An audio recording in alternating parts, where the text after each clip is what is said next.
Boa noite, a paz do Senhor. Quem vos fala aqui é a missionária da Gira Urbano. Estou começando mais um momento João 3,30, que ele cresça, que eu diminua. Hoje é dia 2 de setembro de 2024. Como de costume, vamos estar orando. Logo em seguida, eu vou estar passando para a palavra do Senhor. Amém? Meu Deus, meu Pai, em nome de Jesus, nessa hora de na tua presença santa, pedindo perdão pelas minhas falhas, pelos meus pecados que são em número. Eu apresento o lar, a família, o ministério. Pai, Deus tem confiado da minha pessoa. Apresento também a vida daquele irmão, daquela irmã que vai estar do outro lado ouvindo a ministração dessa palavra. Que o Senhor possa estar indo de encontro, curando, libertando, salvando. Se tiver alguém enfermo, que o Senhor possa, Pai, estar entrando com cura. Se tiver alguém lutado, que o Senhor possa estar consolando. É o que eu te peço neste dia. Em nome do Pai, do Filho e do Espírito Santo de Deus. Amém?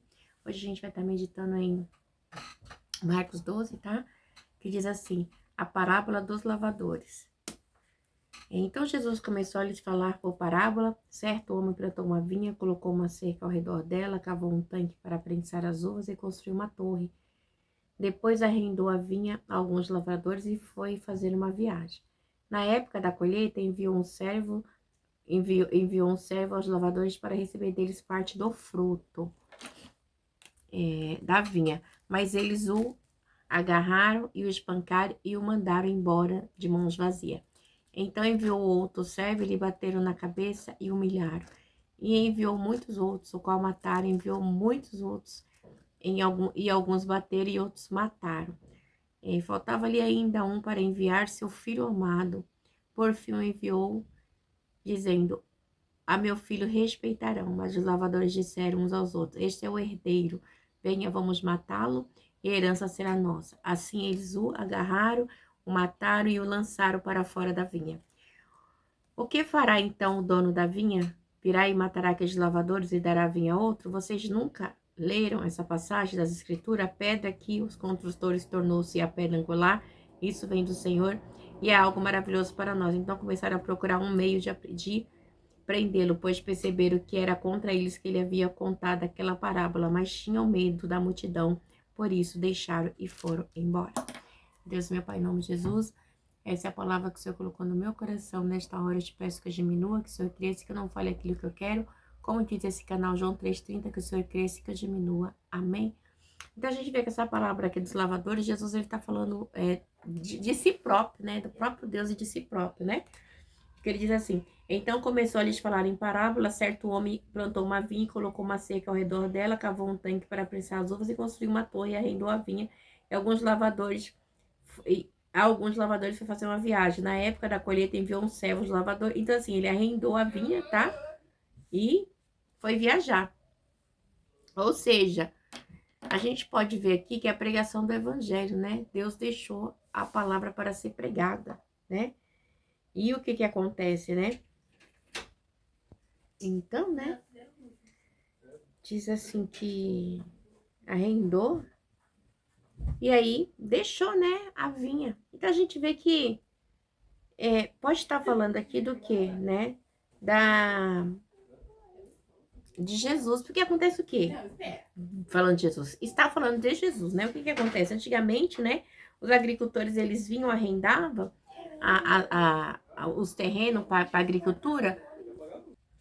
Então, naquela época, eles tinham maneira de arrendar, né? As fazendas grandes, eles arrendavam os proprietários, tá bom?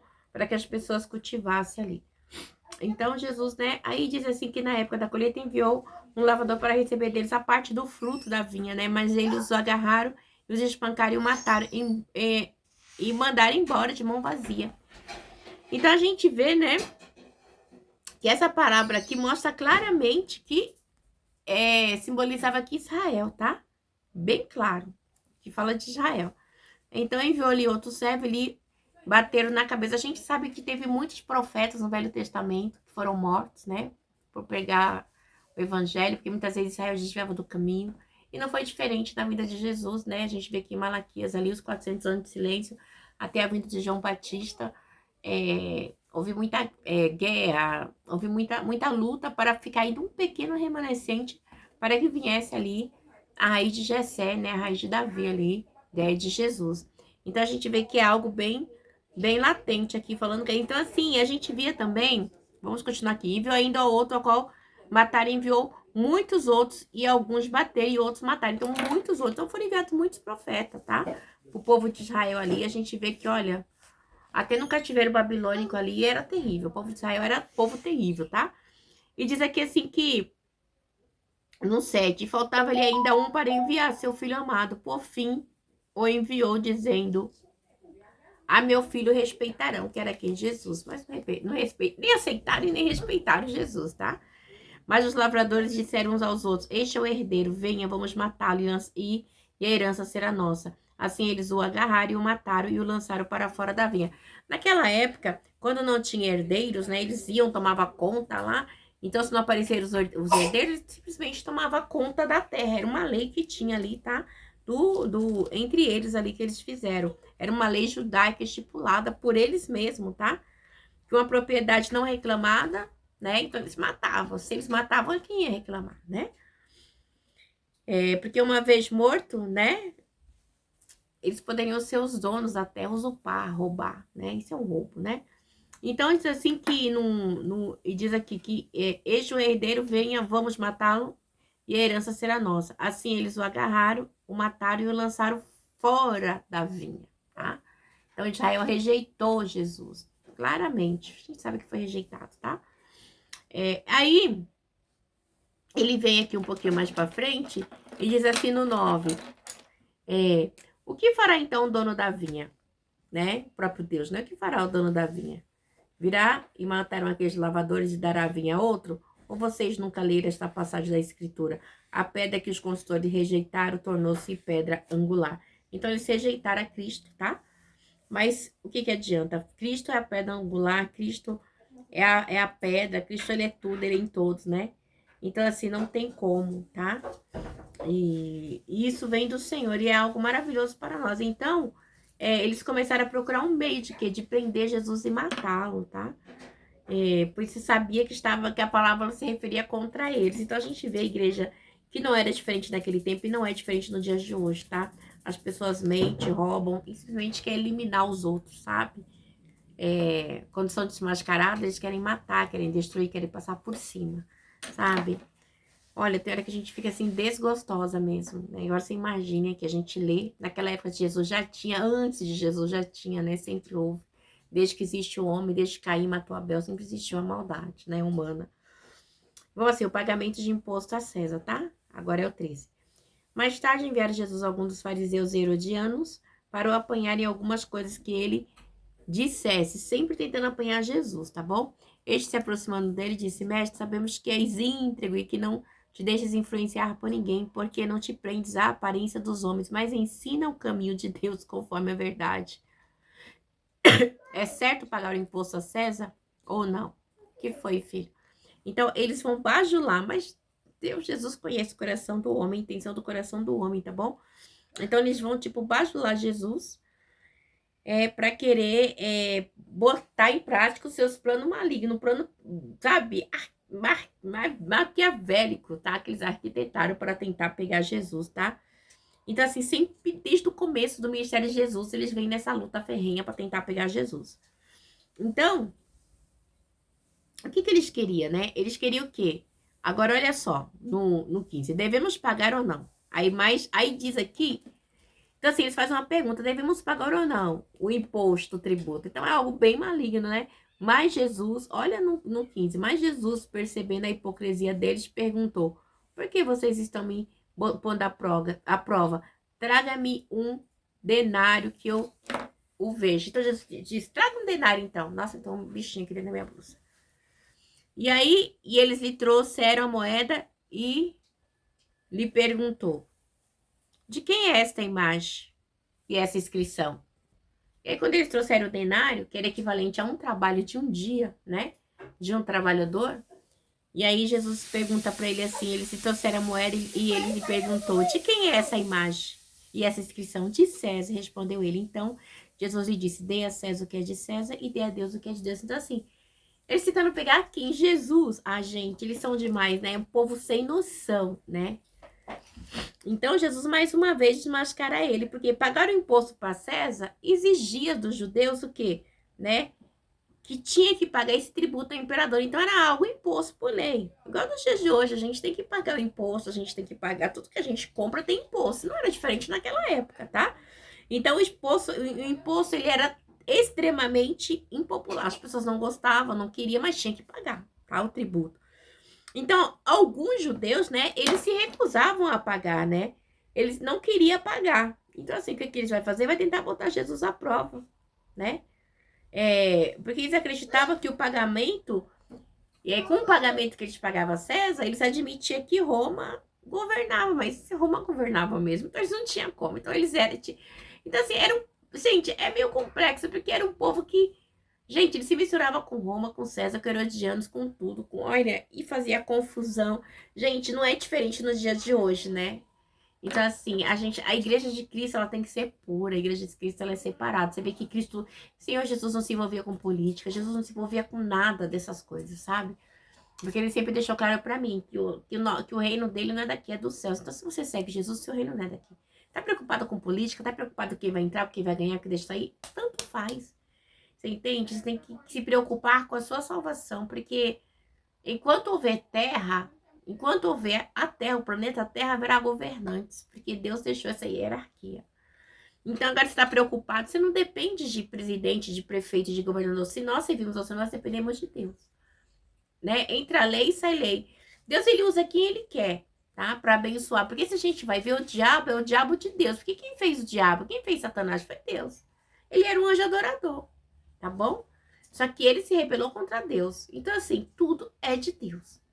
Então, e a gente tem que entender isso. Por mais que o diabo ele queira manipular, ele queira mudar, ele queira desestruturar tudo que Deus estruturou, porque o trabalho dele é o quê? Ele e seus arqui-inimigos é desfazer, deixar tudo aquilo que Deus fez perfeito imperfeito. Para que aquilo de errado que aconteça, o homem ponha a culpa em Deus. Porque esse é o trabalho do diabo, tá bom? Mas aqui, infelizmente, eles deram mal, tá?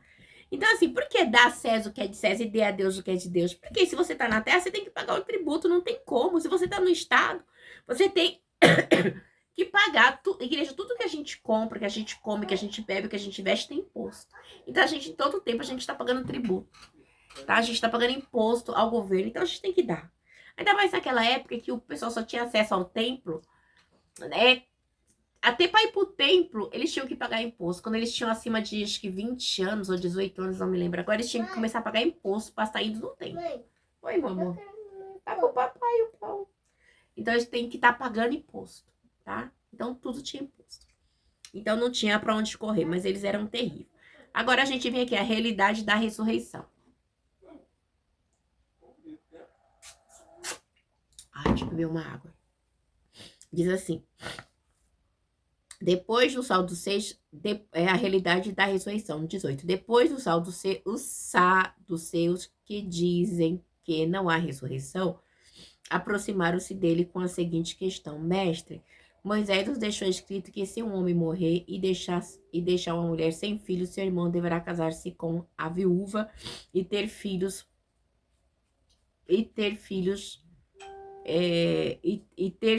para seu irmão.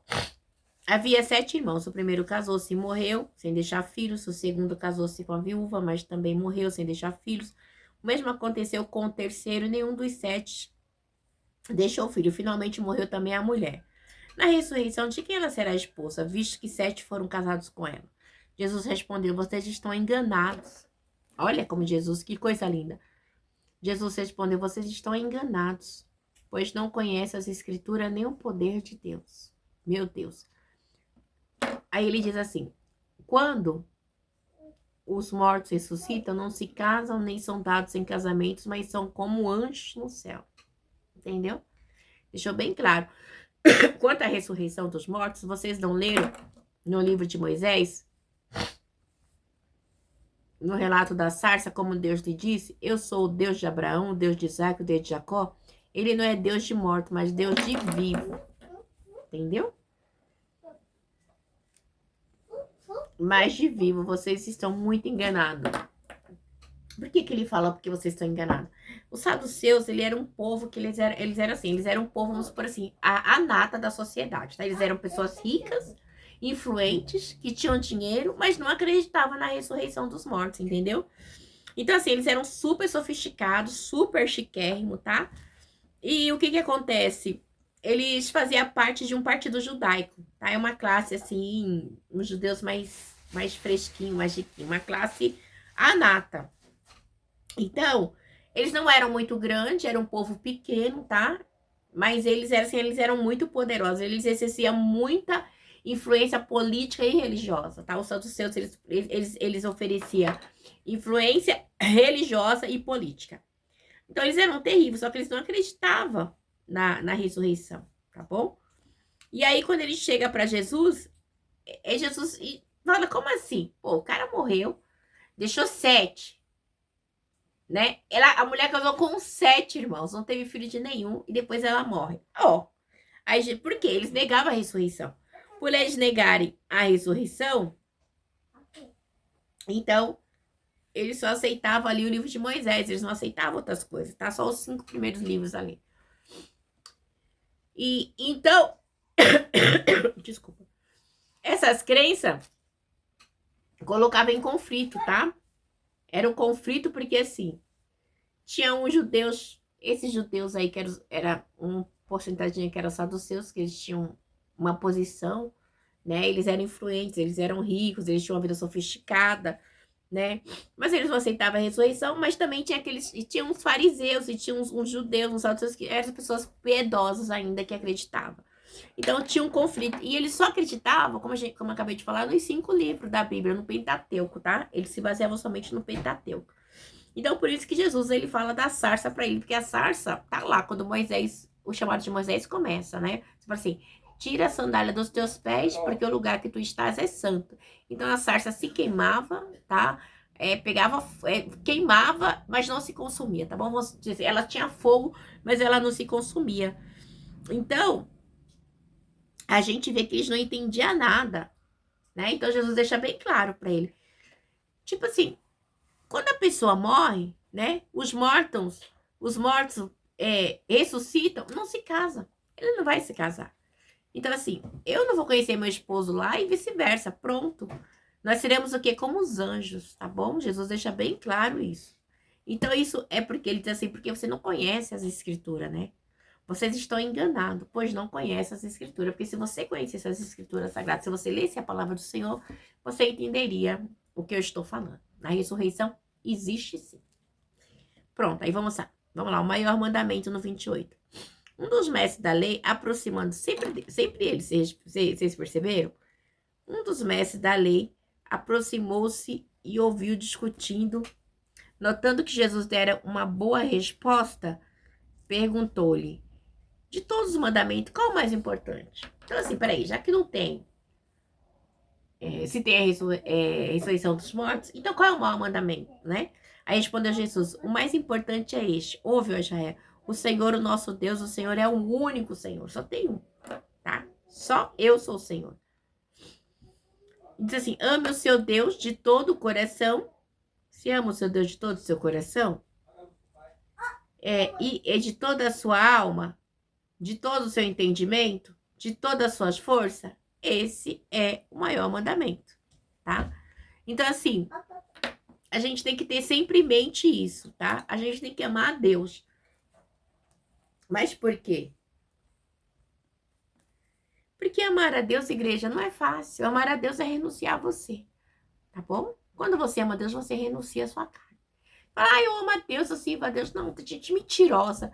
Ai, gente, olha, picos de bondade, picos de fazer coisas boas, de ajudar alguém, são picos. Agora, você viver uma vida com Deus é para poucos, igreja, tá? Então, a gente vê assim, ame o Senhor, seu Deus, de todo o seu coração, de toda a sua alma, do seu entendimento, de toda a sua força. O segundo é este. Qual é o segundo? O segundo é, ame o seu próximo como a si mesmo. Não existe mandamento maior do que esse. Porque se você ama a Deus, você se renuncia, tá? Se você se renuncia, você ama o seu próximo. Amar o próximo é você quer falar, ai, amor, eu te amo, ai, irmão, eu te amo. Não, amar a Deus e amar o próximo é você fazer pra você aquilo que você não quer que faça para os outros. Entendeu? Então, assim, se você não gosta de ser maltratado, você não vai maltratar os outros. Você não vai mentir, você não vai ficar no meio de falcatrua, de roubo, de engano, de contêiner. Você não vai fazer coisas obscuras, que é o que mais acontece nos dias de hoje, a pessoa acha que é normal. Igreja, às vezes a gente para... às vezes você fica tentando entender, como que uma pessoa quer matar uma criança e acha pessoas para ajudar para matar uma criança? Como assim? Que amor é esse? Né? Que maldade, é uma maldade, tá? A gente vê casos assim que a gente fica assim, gente, como assim? Que tipo de gente é essa? Né? Que tipo de pessoas que a gente lidar no dia a dia? Pessoas que roubam, que mentem. Que... Você trabalha com uma pessoa, não sei se uma pessoa tá mentindo, tá roubando, tá enganando, tá tentando puxar seu tapete, tá com falsidade. Então, se você ama Deus de todo o seu coração, esse comportamento não faz parte da sua vida. Então, aí você vai amar o seu próximo como assim mesmo, porque você não vai fazer nada desse tipo de coisa, tá bom? Então, se seu vizinho, alguém, seja lá quem for, comprou um carro, comprou uma casa, você vai se alegrar. Progrediu, você vai se alegrar. Você não vai ficar com raiva. Ai, mas por que ele? Por que a grama do meu vizinho é mais verde que a minha? É isso, o diabo, ele ganha muito espaço, igreja, tá? E se a gente deixar, a gente começa a se questionar. A gente se questiona, sim. É normal. Ai, meu Deus, o que tá acontecendo isso? Meu Deus, o Senhor sabe. A gente se questiona. Mas não tira o foco do céu, tá? O diabo, ele quer o quê? Ele quer que a gente tire o foco. E quando a gente tira o foco, a gente não consegue ver a grandeza de Deus. Isso não é legal. Então, isso é amar o seu próximo a si mesmo. Então, a gente vê que é algo muito importante. Porque é o quê? Os rabinos judeus, né? Eles tinham a lei dele e eles procuravam, tipo, fazer um pouquinho de diferença do mandamento de Deus, né? Porque era pesado, tá? Porque nem eles mesmos conseguiam fazer. Então, a gente vê que Jesus, quando ele fala isso, né? Ele fala, então, se você ama a Deus, então você tem que me amar. Então, se aquele povo ali amasse a Deus, não estava perseguindo Jesus, tá bom? Porque ele ia amar a si mesmo. E eles, o que eles não queriam de ruim para eles não queriam para o próximo. Queria apredrejar. Você acha que ele vai querer ser apredrejado? Não. Então por que ele vai apredrejar Jesus? Por que ele tá botando a prova? Por que ele tá fazendo? Porque ele não conhece a Deus e nem o poder que as escrituras, por isso ele não ama a Deus nem a Jesus e nem o seu próximo. E pronto, acabou. É assim que infelizmente acontece, tá bom? E não dá muito para tampar o sol com a peneira. A realidade é essa. Quem ama a Deus, ama o seu próximo. E quem não ama, não ama, tá? E não é porque eu amo o meu próximo que eu vou lhe dar o direito dele vir me humilhar, me pisar e eu tá batendo palma pra ele, tá bom? Não. Então ele fica lá e eu fico cá. A gente tem que entender essas coisas. Não, a gente não tem que ser capacho de ninguém. Mas a gente não vai se misturar, né? Cada um no seu quadrado. Mas que o inimigo tem ódio de mim e de você quando servimos ao Senhor, temos. E por isso tem pessoas que não amam a Deus e não amam o próximo, que o inimigo usa mais e mais para perseguir a mim e a você. Isso não é fácil. Não é fácil, né? Porque nós servimos e amamos a Deus, tá bom? Então assim, muito bem, mestre, disse o homem. Para tu ver a falsidade. Muito bem, mestre, disse o homem. Está certo que Deus é o único, que não existe outro além dele. Amá-lo de todo o coração, de todo o entendimento, de toda a força. Olha, amá-lo de todo o coração, de todo o entendimento, de toda a força. É algo que tem que ser natural na minha e na tua vida, tá? O próximo, para si mesmo, mais importante do que todos os sacrifícios e oferta. Pronto. Agora no 35. Vendo que ele tinha respondido sabiamente tudo, disse: você não está longe do reino de Deus. Daí por diante, ninguém mais ousava lhe perguntar. Então, gente, você não está longe. Se você entendeu, o irmãozinho, o cara entendeu. E você tá entendendo? Ele entendeu amá-lo de todo o coração. Então, você tem que entender. Porque se você tem entendimento, daí você vai amar o seu próximo como a si mesmo, tá? Então, é muita hipocrisia. Igreja, tanta hipocrisia.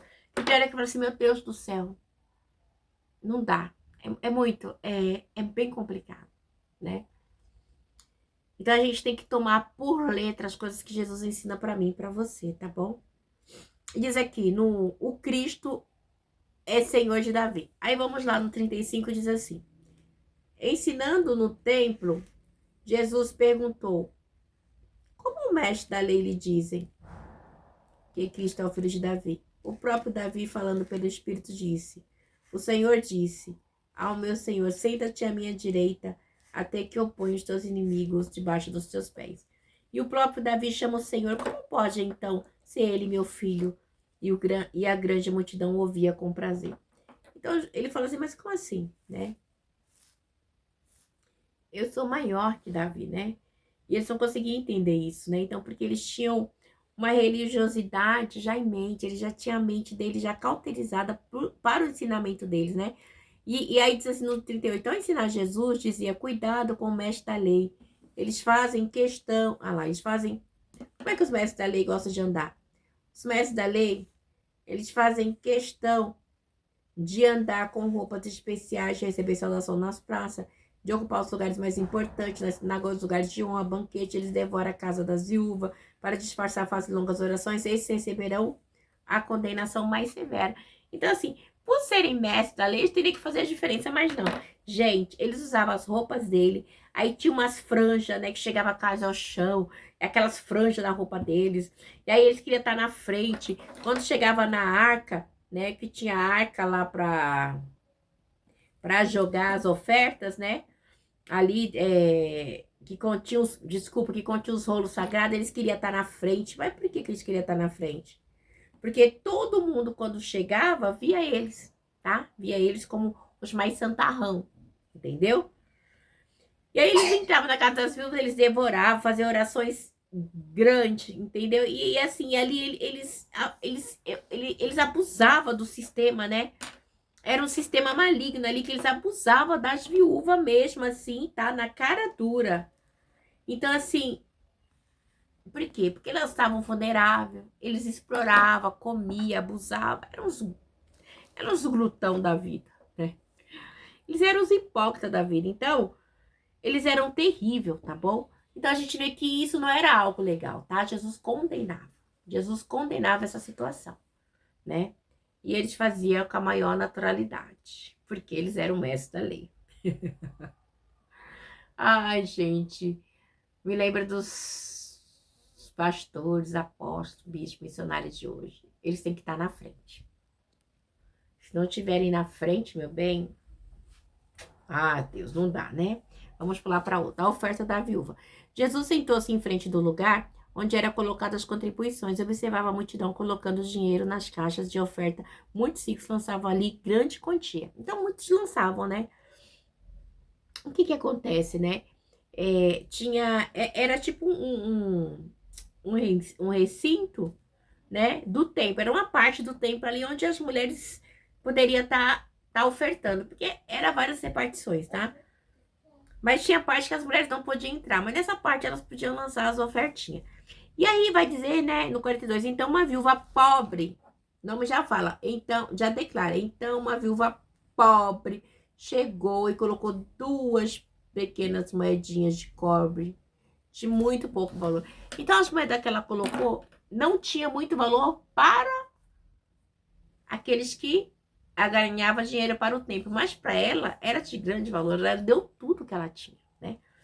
Então Jesus, ele viu ali aquela cena, tá? Então foi algo assim, não foi contado, Jesus viu. Embora a oferta fosse pequena, a viúva deu tudo que ela possuía, tá? Tudo. Detalhe, diz assim no 43, chamando assim os seus discípulos, Jesus declarou, afirma-lhe que esta viúva pobre colocou na caixa de oferta mais do que os outros. Todos deram do que lhe sobrava, mas ela, da sua pobreza, deu tudo que possuía. Então, ela não tinha, bem dizer, nada. E aquele nada que ela tinha, ela simplesmente lança. Ela lança lá no ofertório, tá bom? Igreja, a gente tem que entender que a nossa oferta para Deus é algo que tem que ser feito com amor. A gente vê que o Senhor, ele fala aqui em 2 Coríntios 8, 12, diz assim, porque se há prontidão, há contribuição e é aceitável de acordo com aquilo que alguém tem, não de acordo com o que não tem. Então, assim, a gente contribui, cada um segundo o propósito do teu coração, com alegria, tá? Então, a gente tem que contribuir com alegria. Você não vai contribuir para agradar um, agradar outro, não, você vai contribuir com alegria. A gente vê também que no 5, 9, 5, vou ler 2 Coríntios 9, 5, diz assim, Achei assim necessário recomendar que os irmãos os visite antes e concluam os preparativos para a contribuição que vocês prometeram. Então, ela estará pronta como oferta generosa e não como algo dado com avareza. Então, igreja, a oferta, a semeadura, é tudo com alegria, sabe? Com o gozo da alegria. Você pode dar o seu pouquinho, tá bom? A gente está num país onde dízimo virou negócio, tá? E o dízimo não era para ser negócio. O dízimo seria para abençoar o próximo. Porque Jesus, ele não é da tribo de Levi, tá? Então, o dízimo era para os levitas. E a gente vê... Ai, o que eu ia falar aqui? Me deu até um branco agora. E a gente vê que hoje em dia, né? Tudo bem, pegar o dízimo como algo padrão. Ai, 10% você ganha 10, R$ 1, 100. Tá bom. Mas virou abuso, igreja, tá? Porque a Bíblia ensina pra mim e pra você no Novo Testamento que cada um contribui segundo o propósito do seu coração com alegria. Você não vai. Então, assim, tem igrejas que ela tem um relatório de dízimo. Olha, o fulano dá um dízimo de 2, 3 mil reais, então dá um cargo pra ele. Sabe? Coisa maligna mesmo, assim. Isso virou um comércio. E as coisas de Deus não é comércio, tá bom? Deus abençoe. Tenha uma noite abençoada em nome do Pai, do Filho e do Espírito Santo de Deus. Hoje eu tô com a carinha meio azeda, tô meio cansada, não sei, tanta coisa. Deus abençoe, fica na paz.